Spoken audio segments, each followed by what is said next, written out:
This is The Speaking Show. I'm David Newman, and you're tuned in to the #1 podcast for speakers, consultants, and experts who want to speak more profitably.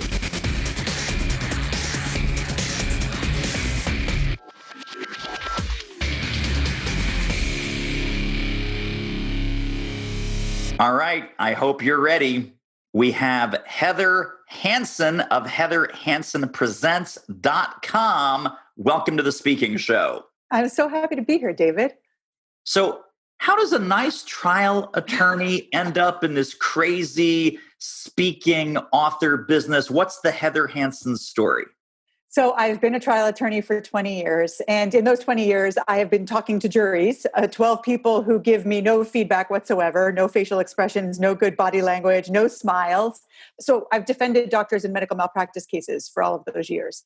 And in that work, I did a lot of speaking to doctors about how to avoid medical malpractice cases. And it turns out that there's no correlation between negligence or a doctor making a mistake and a lawsuit.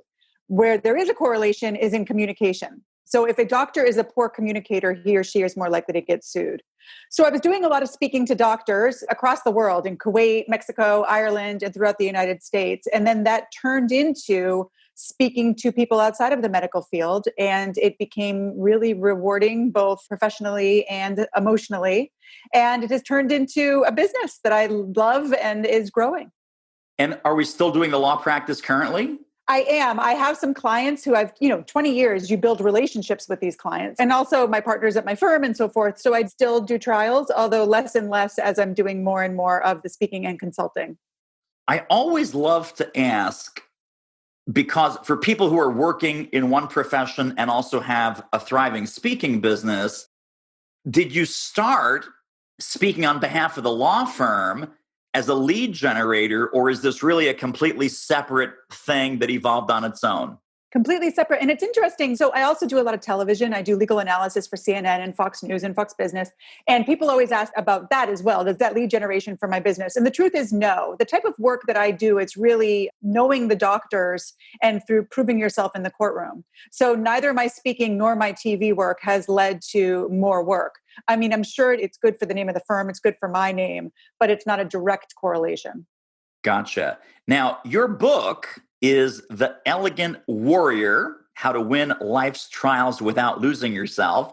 How did you come up with the Elegant Warrior brand, and what does it mean to be an elegant warrior? So I tell the story in the book, and I won't go through it in too much detail, but my cases are very emotional. They're the only other case that I can compare them to is divorce cases, because the people have touched each other, oftentimes intimately, and they've built relationships, oftentimes intimate relationships. And oftentimes in my cases, the patients are actually injured.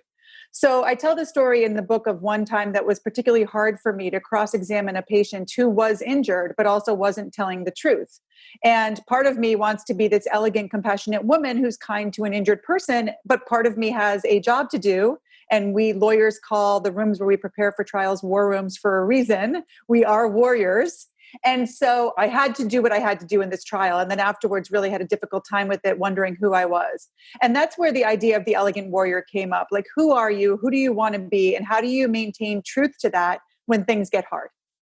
My favorite kind of book is short chapters, punchy, pithy, get to the point, kind of open it anywhere. And, I like to call this kind of book, it's kind of a book I write as well. I call it a website between the covers of a book. Yep. Because it's all interconnected. It's kind of webified. You can flip back and forth. And it's a great reference book to keep on your desk. Yeah, I appreciate that. And I love your book. As I told you before we started Do It Speaking, I have here on my desk. And it is similar that you can open up to a page and get a detail for the day. I call it a bathroom book because you can get one little thing while you're in a quick bit and then go out and use it in your day. And I did that on purpose. At the end of each chapter, I have a prove it section and a summary of the case. It's similar to the way that lawyers approach their writing. You've got to get to the point relatively quickly. And my hope was that people could use these short chapters to change something in their day every day. Now, you've done something which I think is fairly brilliant with your speaking topics, in that you've given a context for meeting planners or conference producers or corporate folks to hire you. So you've got advocate with elegance, is the speech umbrella, but you have advocate with elegance for women, for real estate, for leaders, for lawyers, for sales and marketing. How did you come up with that segmentation? And tell us a little bit about kind of how you separate out like the real estate industry, for example, or any of these niches without going crazy and trying to boil the ocean. It's been wonderful. And there's actually been a transition since then. So I have a new website called Advocate to Win.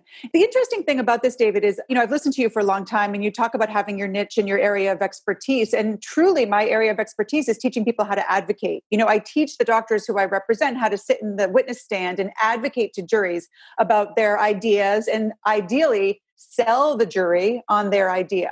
And so I found that it was resonating with other groups. I initially started, to be perfectly honest, my plan was to direct my sales to healthcare providers. And, they say you're not a prophet in your own hometown. I was actually getting more work from people outside of healthcare. So real estate was my first niche that people started coming to me. And they need to constantly be advocating for themselves, for the house they want to sell or their seller or their buyer. And then another part of what I talk about a lot in my talks, which really resonated with real estate, is ideally you leave an advocate behind. Since real estate is so much referral business, they like the idea that you can leave an advocate behind. And how do you do that? By sharing your evidence. And so I get into all of that. I get into how my hope at trial is to leave a juror liking my case so much and with enough evidence that in the deliberation room, that juror becomes my advocate. And a real estate professional can do that with one of their buyers or sellers who loves them so much that they go on to advocate for them and get them lots of referral business. And then it led to, David, it's crazy how varied my audiences have been. In the past month, I've spoken to Moet, the champagne company. I've spoken to Save-A-Tree, the landscaping company. I've spoken to Google. I've spoken to healthcare providers on Friday. So it really is a message that applies to anyone in any business. Now, I know I'm going into dangerous territory here. Usually we talk about pricing and fees with like regular people, but now I'm talking to a seasoned courtroom attorney. So I would not want to negotiate with you, and I pity any prospect that tries to mess with your fee. Do you find different fee levels or different fee ranges in these various niches? And what's your kind of sweet spot where you typically tend to get the fee that you ask for? It definitely ranges. And it's interesting that it's a lot less in the healthcare field, I find. Let me be clear about that. It's not the pharma companies, the medical device companies, they pay pretty well. I think that healthcare companies, doctors' hospitals, doctors' groups, they tend to pay not as well. And then I find obviously I've worked with Google, Moet, Save-A-Tree. They're fabulous clients who usually will meet fee. But I don't know whether I heard this on your podcast or I feel like I've gotten an MBA in speaking with all the podcasts that I listen to. But one of the things that I've done that has been really effective and very helpful is the tiered pricing. So that gives you a real sense of like add-ons. And then it doesn't just help you with your pricing, but it gives you feedback to iterate as to what is most valuable to the clients and what are they just not interested in. So if everybody is choosing the tier that has a pre and post blog for their audience, then I start to include that more often. If nobody is choosing the tier where I do an individualized podcast, then I include that less often. But that has been really helpful in finding the fee for every client. That's really, really a great insight. And it's funny because sometimes we have a preconceived notion, oh, healthcare, they've got bazillions of dollars. That's going to be the profit-rich niche. And it's like, not necessarily. Yeah, and I do think they have money, but I also think that we are on a precipice with healthcare because for years, David, I've been doing this speaking and they have seen the ROI in that, well, maybe I won't get sued if I'm a better communicator. But since doctors don't pay their own, they pay insurance, but they don't pay if they get, if they get sued, their insurance pays for me. And if they get hit, if they get a verdict against them, the insurance pays the verdict. There's not as direct correlation for them. But now medicine is changing because healthcares are now being paid based on patient satisfaction scores. So now there's a little bit more of an increase in interest in getting this kind of training and this kind of help. So you're starting to see the likelihood of getting paid raise, at least for me, that's my experience. Right. Yeah, no, that's great. Let me also ask you, because you said a moment ago that real estate, they started to come to you. Yeah. And, this is always about, oh, we'll set up the shingle and see who starts to knock on the door. As far as proactive outreach, outbound sales activity, What have you found successful out of all the crazy advice out there? And what advice do you think might work for some people, but totally has not worked for you because it's not your cup of tea when it comes to outbound lead generation or prospecting? First of all, it's not like real estate just randomly called me up. It was really the content that I was putting out there on my blogs and on LinkedIn that they were reading. So I don't think that anyone's ever going to just knock on your door and say, I mean, if more power to you if that happens to you, but that has not happened to me. I have been actively putting out a blog every week for years. And so that's a lot of seed planting. I mean, that's the one thing with this job that's so different from my legal job, because years of planting seeds. And 2 years ago, I might have written a blog that now I'm getting some inquiries about. So that's one answer to your question. The other thing that for me holds true is I get so many more inquiries, deals, whatever, when I go to things in person. Cold calling does not work for me. Cold emailing does not work for me. If I go to just a networking event, and start talking about what you do in a very organic way, not, throwing your card at people, but just having conversations, that's what has led to the most work for me. And then, as everyone says, the more you speak, the more you speak. If every talk I get a talk or 2 or 3 or 4 ideally out of it, then that's fabulous. Hey, this interview is a real moneymaker. If you're serious about ramping up your reach and revenue as a speaker, trainer, or expert, book a confidential speaker strategy call with our team. The link is doitmarketing.com/call. It will be the most valuable 45 minutes you invest in your speaking-driven business. Speaking of value, let's get back to the show. How do you find that lead generating conversation where people come up to you and ask you the dreaded question, so Heather, what do you do? People either love that question or they hate that question. Of course, it's not about the question, it's about how we like our answer. Mm-hmm. So how has that evolved, that verbal business card, when people go, so Heather, what do you do? What was the old answer and what's the new answer that seems to be working much better? David, this is like therapy, because it has been such a difficult thing for me because I've been a lawyer for 20 years. And it's really hard not to say I'm a lawyer, but nobody wants to hire. I mean, it's very difficult to then step into getting a gig. So for a long time, it was like, I'm a lawyer who also speaks. And that was not super effective in getting the speaking gigs. And then I was sort of trying to talk my way around, well, I speak, but I'm a lawyer and I help people communicate. And it has really taken a lot of iterations for me to finally come up with, and what I mean by iterations is seeing what works, seeing what makes people's eyes light up, where they want to ask you more questions, where they say, oh, that's interesting. So finally, I have come to the point where I say, after 20 years as a trial attorney, I help people advocate for themselves and their ideas using the tools of a trial attorney. And then I say, who is your jury? And I ask them that question. And that is where it starts to get engaging. I think you've had Phil Jones on more than once. And one of the things he's talked about is asking them questions. And when I ask people who's there, like for a real estate professional, their jury is the buyer or the seller or the other broker. And your jury changes every day. But as soon as they're asked that question, I see their eyes click over and all of a sudden they get it. Like they have a jury. And if they have a jury, then these tools can work for them as well. Very, very powerful. Talk about writing, because you mentioned the blog has been a big driver. Obviously, your fabulous book is a big driver of business.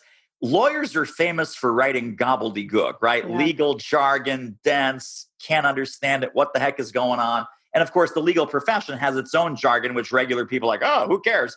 How did you develop your civilian writing talents? I've always loved creative writing. And in fact, I had started, I'd say like 3 other books before I started the current book, which is The Elegant Warrior. I am working on my second book, which is going to be called, I believe, Advocate to Win, which is more of a business book than The Elegant Warrior is. But I've always loved to write. And I've started a fiction book that I will someday go back to. So that has been helpful in not getting into, because lawyers do write in a very different way. It's got to be persuasive, which is helpful, but it's also got to be quite dry and logical, which is not necessarily helpful to the general reader. My biggest tip on writing, and I have a lot of people who ask me about that now, is it's the same tip that you'll hear if you read Stephen King's book on writing and Lamont's book, Bird by Bird. They talk about just sitting down every day and writing. And I think that that is the answer that no one wants to hear.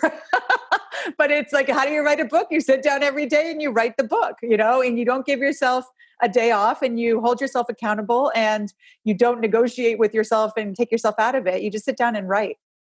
Yeah, no, that's a really, really great advice. And it's the same thing, right? The more you speak, and the more you write, the better you write. No doubt about it. And you also, I mean, just as everything else that I've mentioned, you get feedback. So you see what resonates and what doesn't. It's so powerful to put your stuff out in the world, as scary as that is. And it is scary. But when you put your stuff out into the world, when you start advocating for your words or your thoughts or your speeches, you see what people like and what they don't like. And then you can feed off of that information and make everything better. Next topic. I mean, we could go on for hours, but I want to kind of just click through these pretty quickly. You are also a fellow podcaster. So tell me about your adventures in podcasting and how that started and some of the bumps along the road or some of the cool things that have happened as a result. I love podcasting. I mean, I started it in part to support the book with the idea that if people are listening to the podcast, maybe they're more likely to buy the book. If they buy the book, maybe they'll listen to the podcast. But really, it has been an excuse to have conversations with some of the most amazing people. So I'm fortunate that Dan Abrams is my boss. I used to be an anchor at the Law and Crime Network, and Dan Abrams is my boss. So he came on.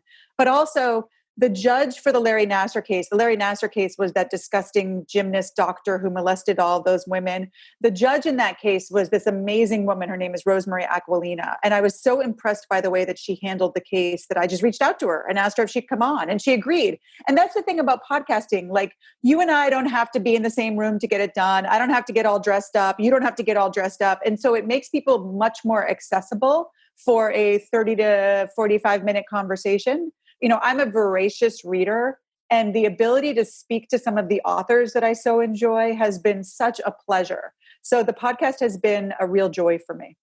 I mean, it's a lot of fun if you do it right and you keep it conversational. The other thing that I found is it's almost like free consulting. That's right. Right? So someone who's got this really fantastic business or they've got something really exotic or just interesting, you're like, how do you do that? Right.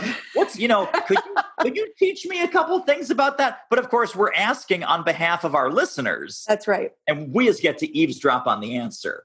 And the best hosts like you really see things from their listeners' perspective. Like, you know, speakers, right? You've been working with them for years. You have been one for years. And so that comes pretty easily with you. That's one of the things that I work with my clients pretty deeply, is knowing your jury and how they see the world. Because if you can see things from their perspective, you can speak to them more easily. And when you have to, you can change their perspectives. So I think as a podcaster, you've really got to know your audience and know, as you just said, like, what questions do they want to ask this guest, and then be the one to ask those questions. Well, and this also goes back to the sales process, where I will sometimes advise our clients. I was like, whenever you're having a sales conversation, first of all, it's all based on questions. So you have to be a good interviewer. And you also have to be like a trial attorney, in that you never want to ask a question that you don't want to hear the answer to out loud. Yes. It's interesting that you say it that way, because some people say, as a trial attorney, you don't want to ask a question you don't know the answer to. And the truth is that you can ask questions that you don't know the answer to, as long as you can handle the answer. So to your point, you want to make sure that it's an answer that you can handle. That's one of the key parts of being a trial attorney that I think applies to all of these different businesses, is asking questions. And early on in my podcasting adventures, a good friend of mine said, you want to be careful of one thing: too much host.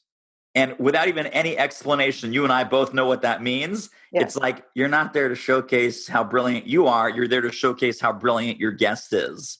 Well, that's right. I mean, and people are there to hear the guest. So you just hopefully are guiding the conversation, but not taking up all the airwaves.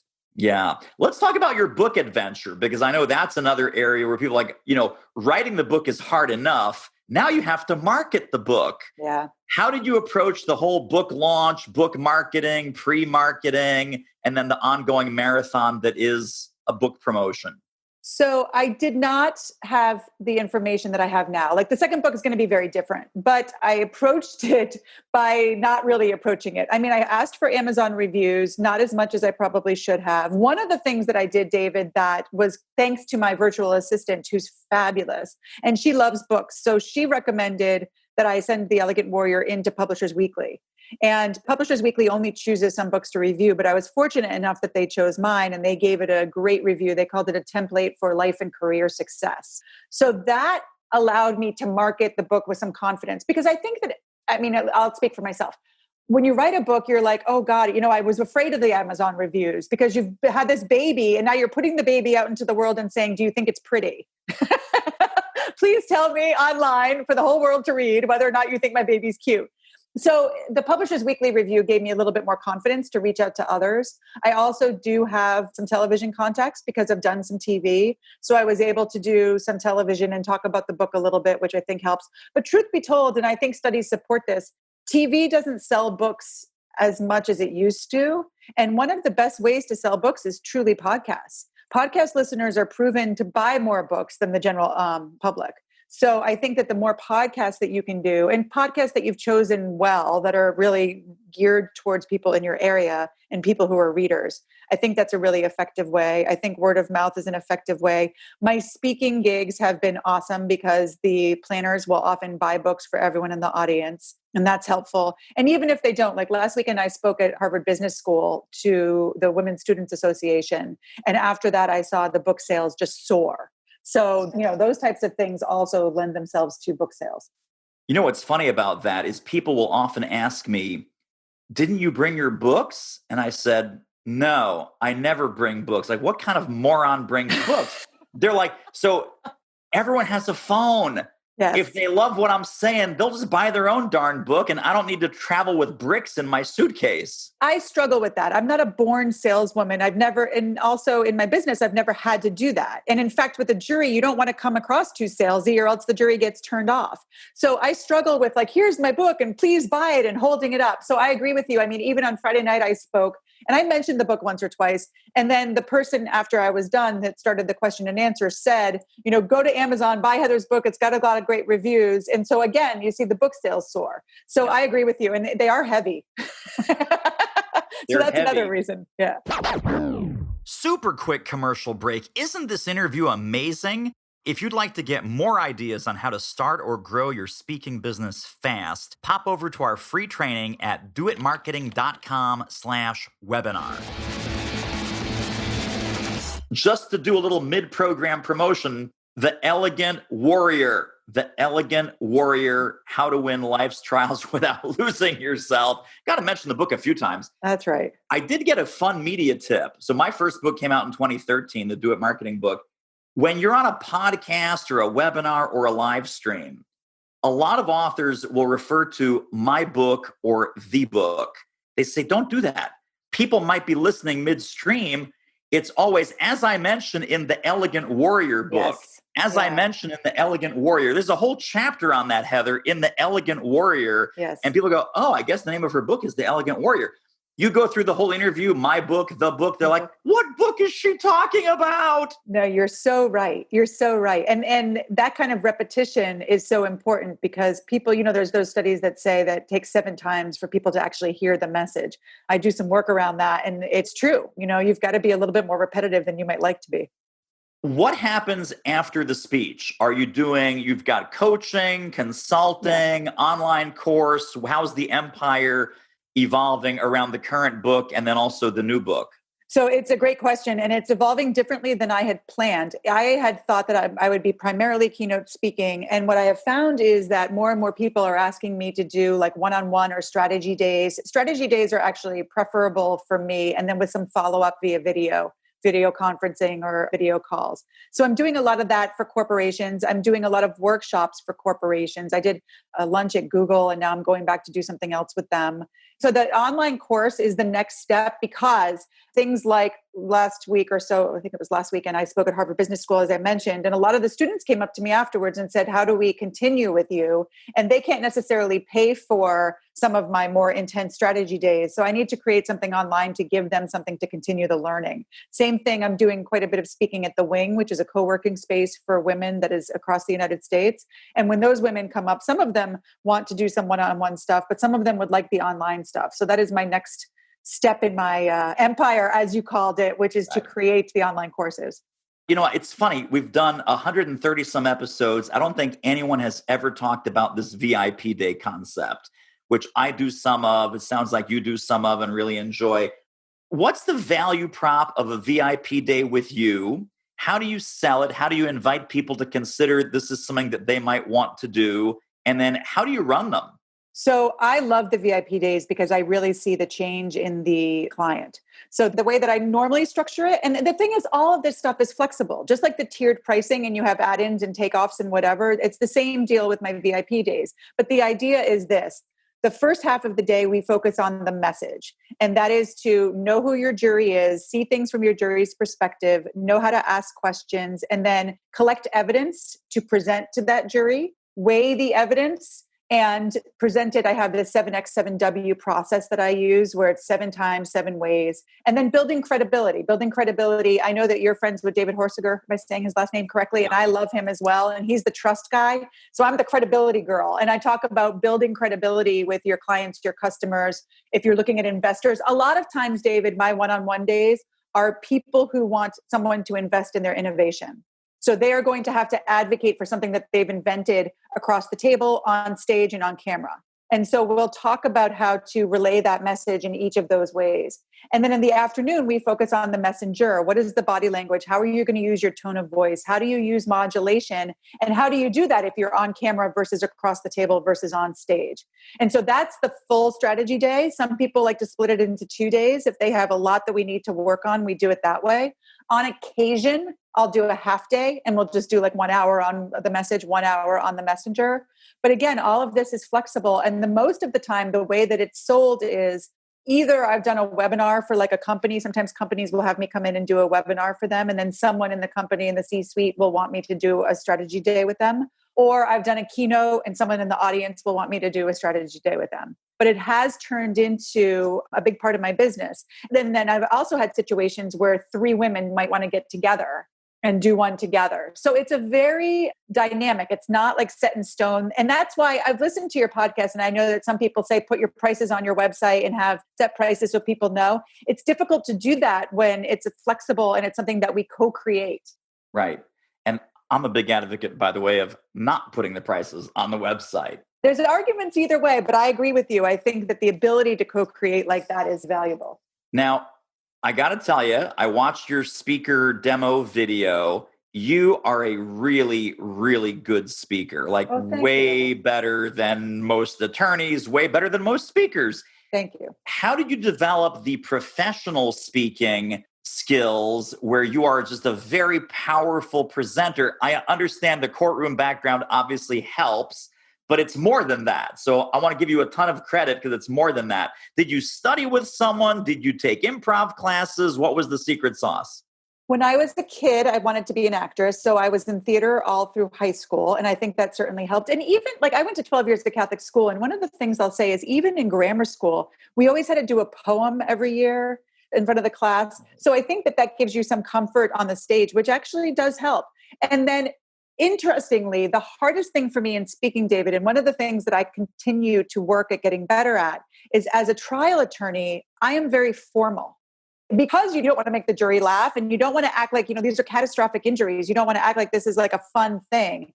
And so to become a little less formal in my speaking has taken some work.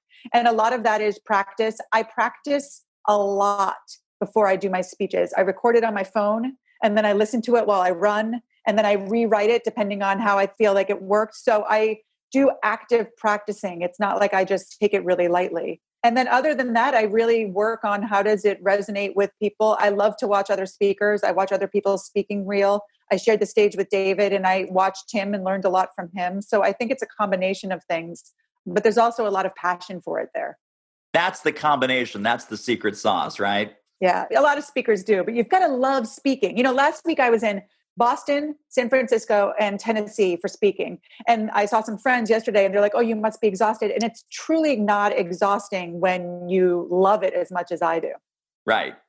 It's actually energizing. Exactly. It's a lot of energy, but it's also energizing. It feeds back to you. That's right. Well, Heather, as we're wrapping up, I've got 2 final questions. And you know what the 2 final questions are because we talked about, I'm ready for the 2 final questions. That's right. I'm ready. The final question is, how do people get connected and stay connected to your brilliance? Previous to that, if folks were to take one central concept from our conversation today about being better advocates for themselves, for their company, for their brand, for their cause, for their products and services, or just, being that elegant warrior, of just bringing more powerful communication to everything that they do. What would you hope that central concept might be? I think the thing that I want people to walk away from conversations with me knowing is that no one can advocate for your ideas better than you can. I think many people, especially women, want to sort of farm it out. Well, somebody else will argue for this. Somebody else will sell this. I know that you see this all the time. Maybe if I hire someone to sell my stuff, that will be easier. No one has your passion. No one has your talent. No one has your experience. No one has your drive. And no one cares about your big idea, whether it's your business or your money or your passions, as much as you do. So there is no one better suited, and you need to step into that role and learn the tools of an advocate, and you can do it better than anyone else in the world can. Fantastic. Wow. Really, really fun. Now, tell us about how do people get connected and stay connected to you, website, old book, new book, everything. So the best place is my brand new website. It's called Advocate to Win. So it's www.advocatetowin.com. And it's got my blogs. It's got links to my podcast. It's got links every Thursday or Friday. I do a video blog. So it's got all of those up there. It also has a link to The Elegant Warrior, How to Win Life's Trials Without Losing Yourself. And the new book, Advocate to Win, is due in the fall and hoping to be published in the spring. So it'll be 2 years, almost to the day, after The Elegant Warrior was published. And that book right now is going to be called Advocate to Win. Fantastic. Well, Heather Hansen, you are a rock star. I appreciate you. Thank you so much for being on with us. Thank you so much for having me, David. It's a thrill since I love your podcast so much. Well, that wraps up another episode of The Speaking Show. Hey, tell you what, if you like us, rate us and review us on iTunes. Subscribe. Tell a friend. Go grab the notes and downloads and extras at thespeakingshow.com. See you next time.